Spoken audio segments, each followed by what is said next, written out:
नमस्कार, मेरा नाम आलोक है। आप देख रहे हैं बिहार के सबसे बड़े YouTube news channel live cities को। उपेंद्र कुशवाहा जहां पर इस वक्त हैं, एनडीए का दामन छोड़ चुके हैं और महागठबंधन का दामन थाम चुके हैं। लेकिन एनडीए के जो प्रवक्ता हैं, जो नेता हैं, वो लगातार उपेंद्र कुशवाहा पर बयानबाजी कर रहे हैं। उन पर तंज कसने का जो सिलसिला है वो रुक नहीं रहा है। इसी क्रम में कल भाजपा के प्रवक्ता निखिल आनंद ने लाइव सिटीज़ से बातचीत करते हुए दावा किया है कि जहां उपेंद्र कुशवाहा गए हैं, उन्हें वहां भी सम्मानजनक सीटें नहीं मिलेंगी। जितना मन है उपेंद्र कुशवाहा का, उतनी तो सीटें उन्हें बिल्कुल भी नहीं मिलेंगी। और क्या कुछ पलटवार किया है उपेंद्र कुशवाहा को लेकर के, जरा सुनिएगा।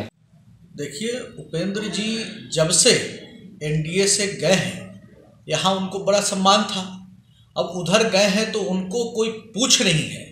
उनके सीटों को लेकर के अभी भी असमंजस की स्थिति है। तो नर्वसनेस में इस तरह के शब्दों का प्रयोग कर रहे हैं। लेकिन मुझे लगता है कि वो थोड़ा सा, जब वो हमारे साथ थे तो वही प्रशंसा किया करते थे। और उन्हें ये बात जान लेना चाहिए कि वो केंद्र में मंत्री थे और अब उनको आरजेडी वो तरजीह नहीं देने जा रही है।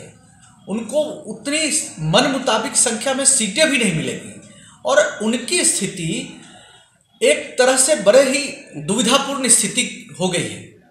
तो उनकी बातों पर बहुत कुछ दिन पहले मीसा भारती ने रामकृपाल यादव के हाथ काटने को लेकर के बयान दिया था। अब इस तरह के विवादित बयान चुनाव के समय में थेथर शब्द का प्रयोग करना, क्या लगता है बीजेपी इसे भूलेगी?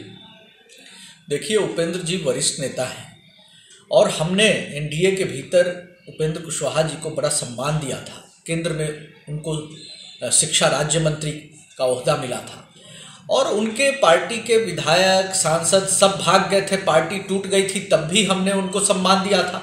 अब महागठबंधन में जो इतने दल हैं, उसके बीच उपेंद्र कुशवाहा जी की हैसियत इतनी कम हो गई है, पूछ नहीं है। और नर्वसनेस में चूंकि इस तरह के शब्दों का प्रयोग कर रहे हैं, तो अब इसमें बहुत कुछ कहने सुनने की गुंजाइश नहीं बनती है। अंत में वो महसूस करेंगे कि महागठबंधन में जाने के बाद वो ठगे गए हैं और वो फिर देखिएगा कि किस तरह से उनकी राजनीति खिंचती है।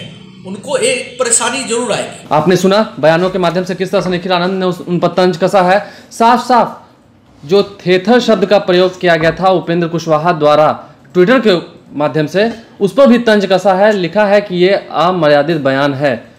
बातों के माध्यम से निखिल आनंद ने भी कहा है कि ये अमर्यादित बयान है और साफ साफ उन पर भी यह पलटवार किया गया है कि जो मन लायक सीटें उपेंद्र कुशवाहा चाह रहे हैं वो उन्हें नहीं मिलेंगी महागठबंधन के नेताओं द्वारा। आने वाले दिनों में क्या ये वक्तव्य सत्य होने जा रहा है? क्या उपेंद्र कुशवाहा को मन लायक सीटें नहीं मिलेंगी? क्योंकि सम्मानजनक सीटें ही वो शब्द है जिस शब्द को पकड़कर उपेंद्र कुशवाहा एनडीए से महागठबंधन की ओर आए थे। अगर अब यहाँ भी आकर के उन्हें सम्मानजनक सीटें नहीं मिली तो आगे की रणनीति क्या बनाएंगे उपेंद्र कुशवाहा? फिलहाल ये तो बात अलग है। फिलहाल उपेंद्र कुशवाहा महागठबंधन के साथ हैं। आने वाले दिनों में क्या राजनीति बदलेगी, रालोसपा की, उपेंद्र कुशवाहा की, नागमणि कुशवाहा फिर से कोई नया बयान देंगे, उससे भी लाइव सिटीज़ जरूर आपको रूबरू कराएगा। यदि अभी तक आपने हमारे चैनल को सब्सक्राइब नहीं किया है तो जरूर सब्सक्राइब करें। साथ साथ फेसबुक पेज भी लाइक करें ताकि हर छोटी बड़ी खबरों के साथ हम आपको रूबरू करा सकें सबसे पहले। धन्यवाद।